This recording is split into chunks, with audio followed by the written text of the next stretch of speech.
I don't have any idea if this is working. I'm on Restream. I'm using a new tool, but hi, if you can see me, I'm pretty sure I'm live. I'm just checking on LinkedIn. Nothing so far.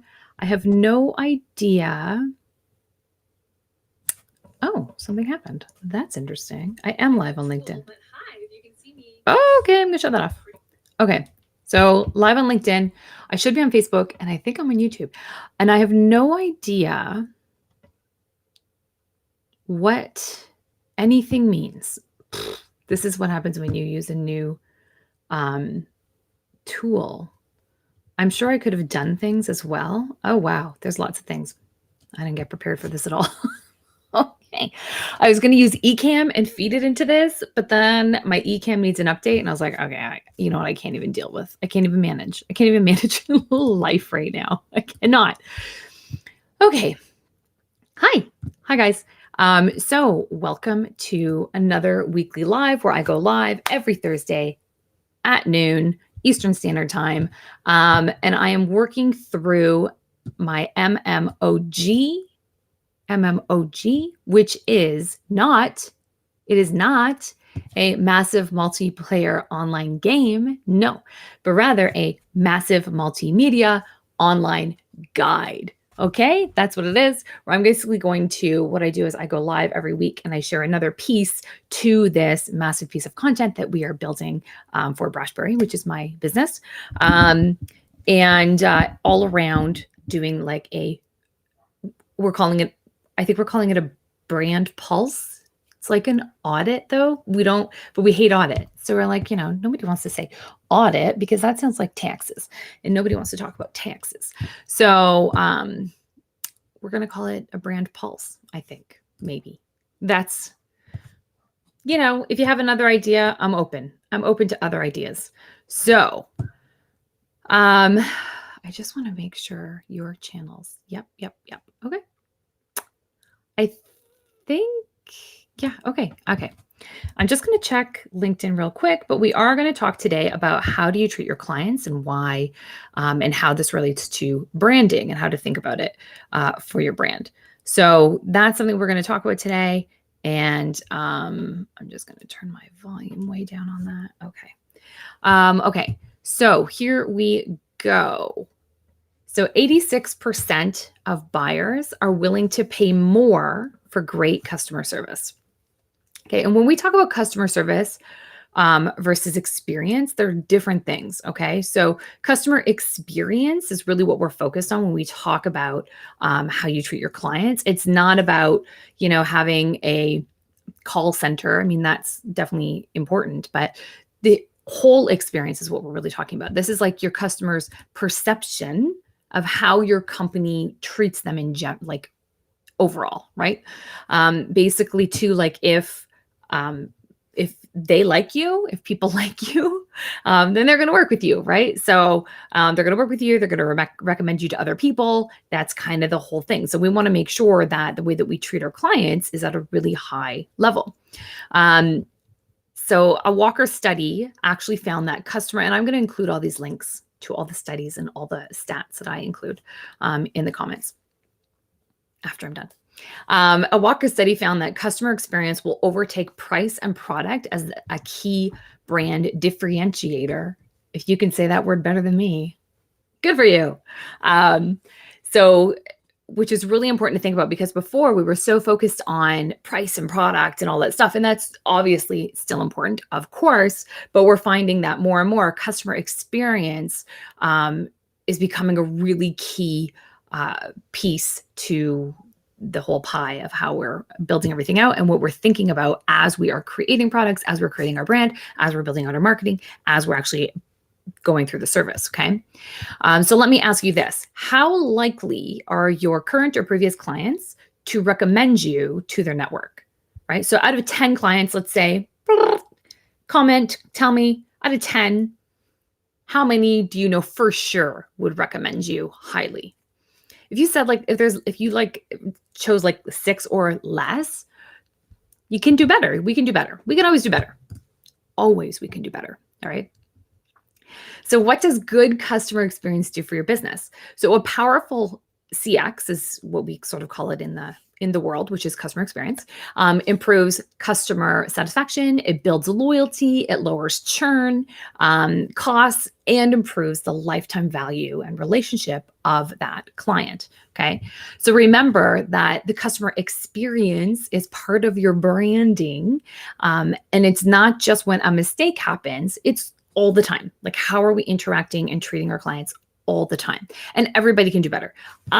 I know I can do better. There are times when I look at some of my clients who have been so great and amazing to me, and I know I am not meeting the standards that I want to meet for them.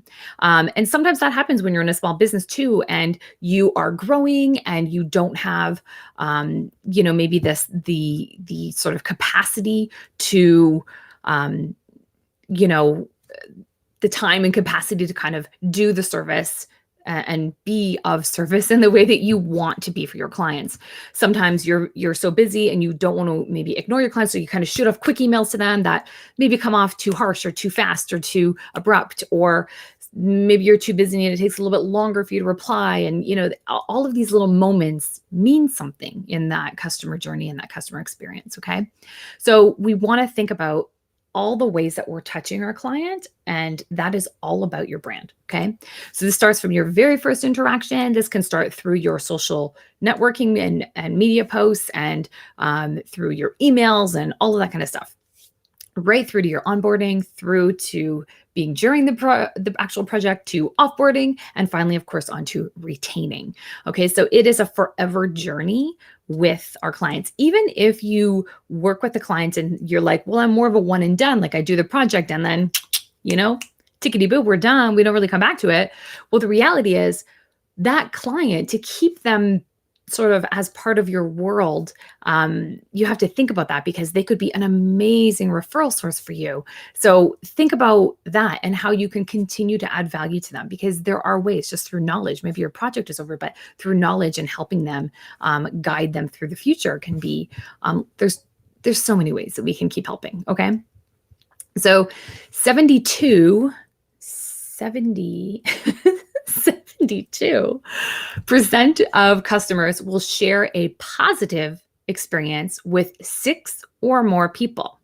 On the other hand, if a customer is not happy, 13, which I cannot, so just go like that. Am I the right way? Probably not. I think it's going to be this way, because I think I'm backwards.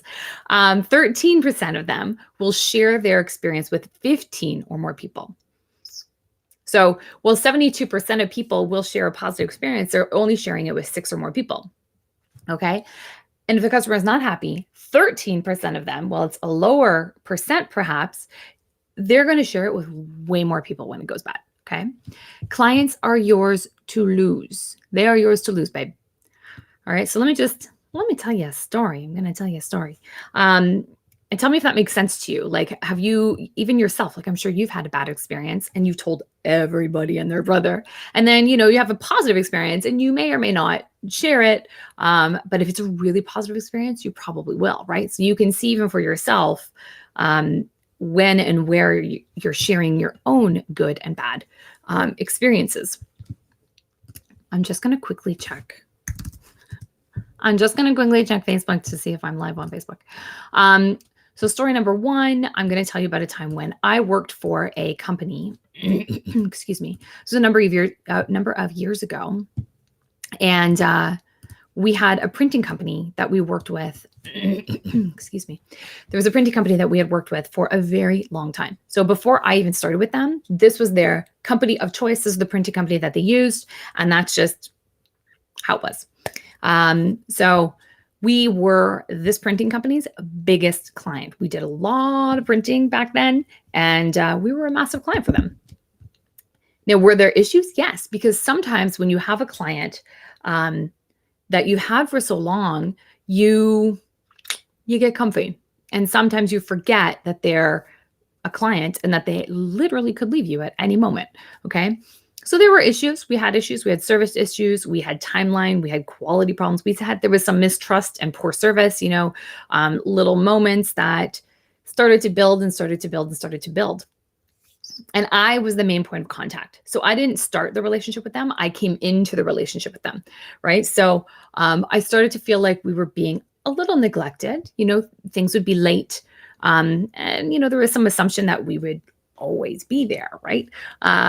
Until we weren't, because I got tired of it. And I went out and hunted out proposals from other printing companies, and we found someone new, treated us like gold, and we never looked back. So we left them like this, and the previous company did not see it coming. Had no idea that was even an option for us.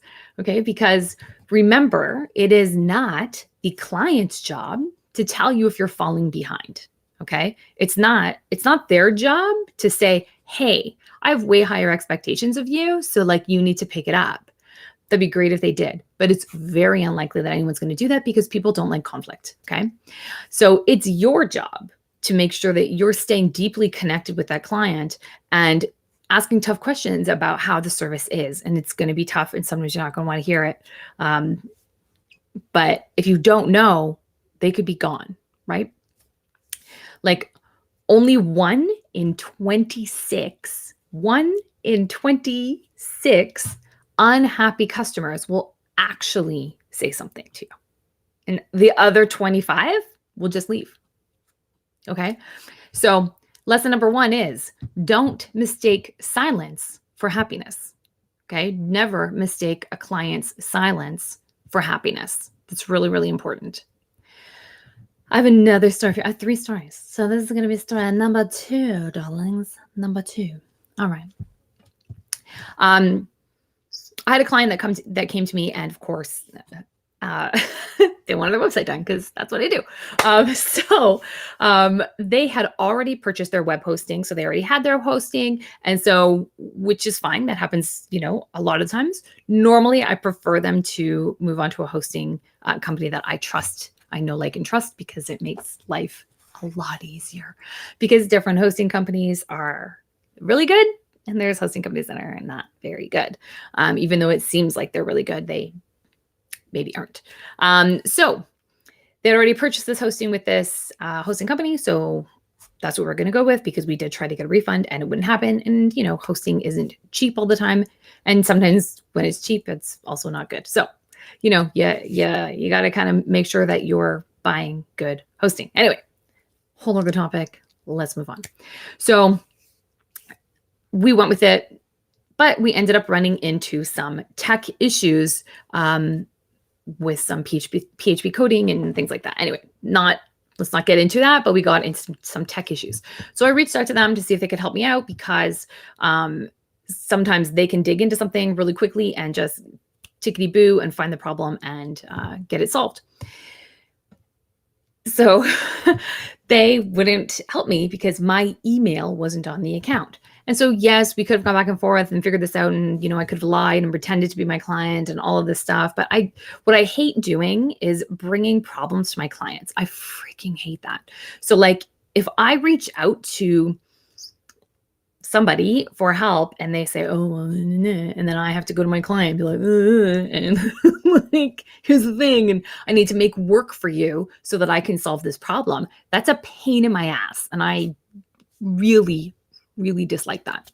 So instead of doing that, instead of wasting my time and wasting my client's time and adding sort of some fear to them, right? Like when a client hears that there's some tech issue, they start going, oh my God, what's wrong? Are we going to blow things up? Like, no, we're not. But like, things can happen, but like everything is fixable and everything's fine. But, no client wants to hear that there's some issue, right?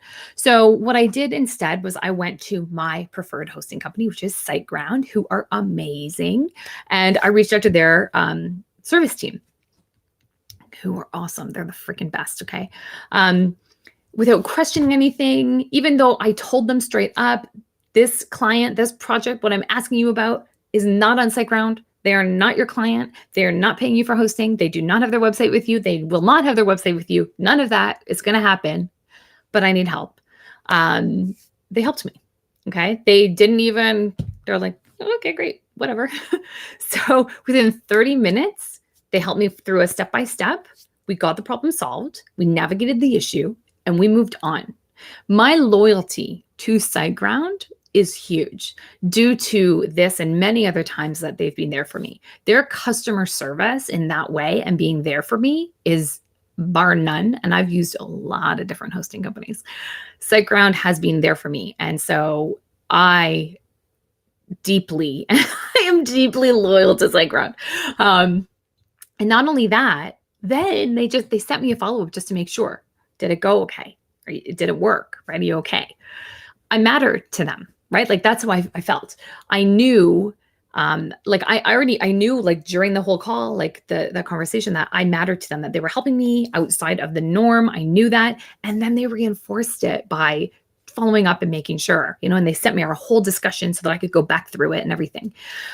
So lesson number 2 is just when you think you've shown them they matter, show them again, okay?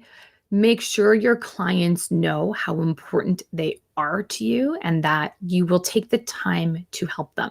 I'm not saying you have to give away the farm, you have to do everything for free. Of course not. Like my clients will reach out to me and I will reply and say, okay, yeah, we can absolutely help you. It's going to cost this much money because that's life, right? That's just business. But I have the solution. I can make this happen for you, right? Like I am here for you.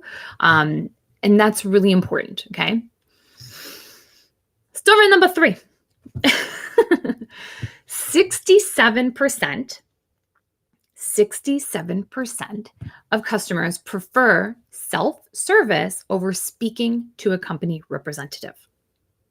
Furthermore, 91% of customers would use an online knowledge base if it were available and tailored to their needs. This is important. This is really important to think about. So how can you make it easy? If you start seeing that you're getting questions from clients and they tend to be the same, can you make a Slack channel, a Facebook group, use ClickUp, which is what I use, by the way. It is awesome. And I'm excited about new things that are happening in the future, just as an aside. ClickUp, these places where you can kind of put knowledge and answers, videos, whatever. Can you help your clients instead of making them reach out to you and ask you loads of questions? Because they don't want to bother people, right? So let me tell you another story. Jenna was stuck making a change on her website. She knew there was a way to update the heading on the homepage. She knew it. She knew that this was possible, but she just hadn't done it enough to remember exactly what happens. And when people who don't do this all the time go to a website and make changes, they panic.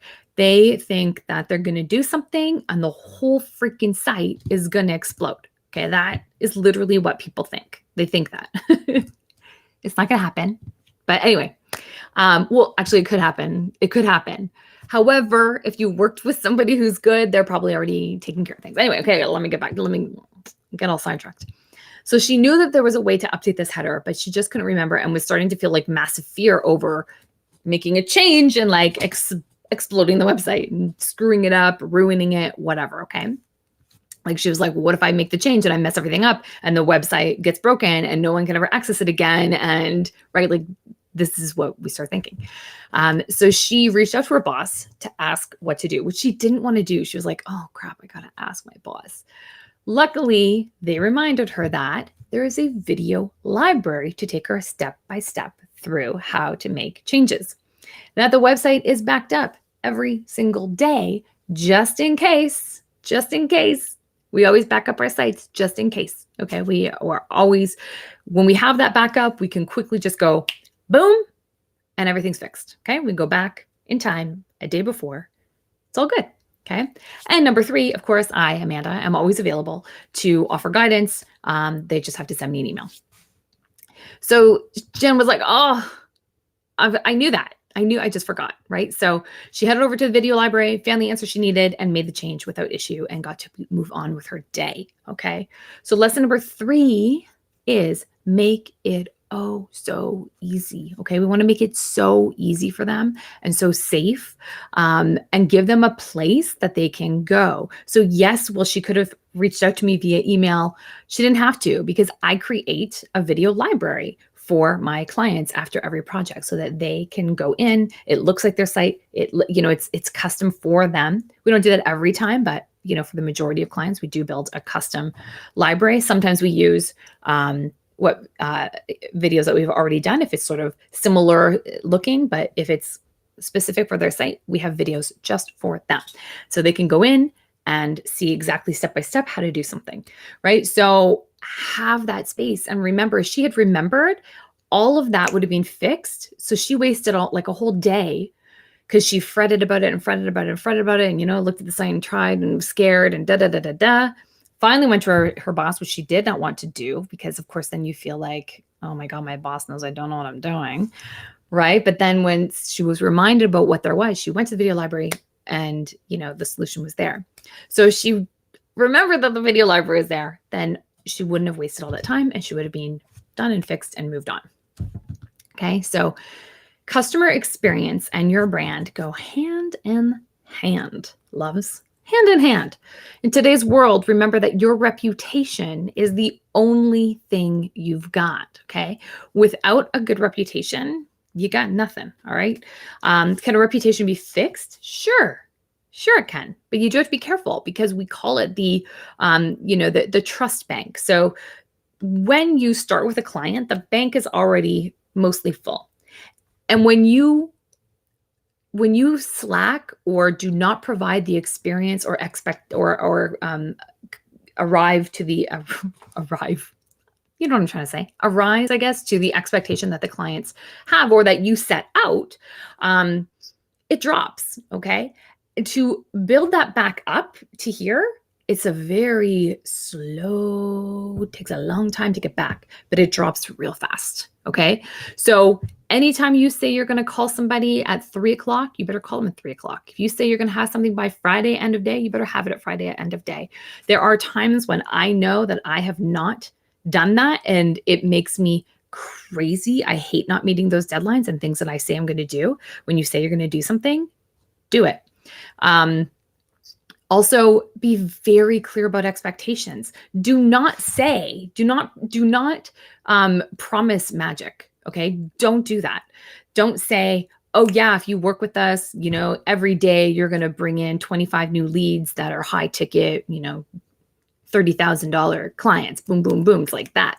And then they start working with you and that's not the case. Don't do that. Just be honest. All right. Because all that does is ruin your reputation and that's really hard to get back.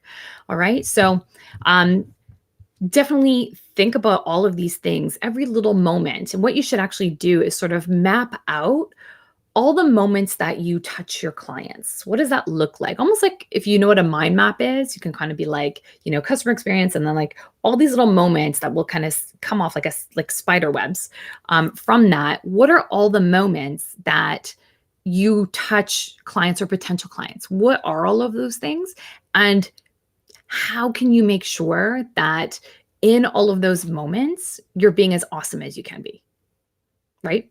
So that was basically it for today, guys. This was how do you treat your clients? And remember that by taking care of them, your business will be taken care of too, and so will theirs. And it's like this really beautiful, like give and take circle of life. It's awesome. All right. So, make sure that you take care of your reputation and take care of your clients because both of those things work together. And that is all about client experience and branding. So thank you very much for being here. I appreciate you.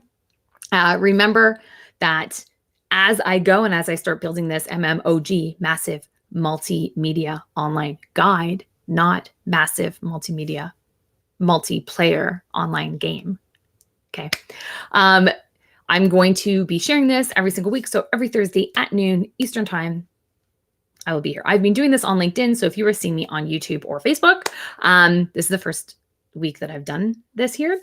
If you want to catch up on the ones you missed out on LinkedIn, you can head over there I'll put the link in the comments, but it's my link. Go to my LinkedIn profile and there's a hashtag. I think I might be able to link right to the hashtag. Maybe I'll do that.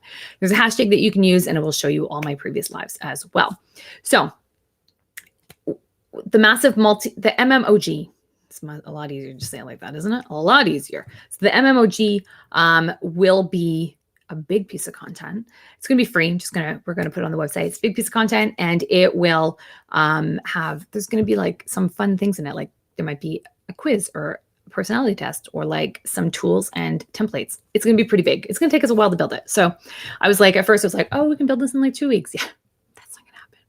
That's crazy. Sometimes I get excited. We're talking more like 6 months here. So it's going to be pretty massive. So anyway, thank you for being here. I appreciate you, and I hope this went well. And I'm going to figure out how to use this program a little bit better so that I can have things happening, because this is not exactly how I imagined this to go down. So have an amazing day, and I will see you next week.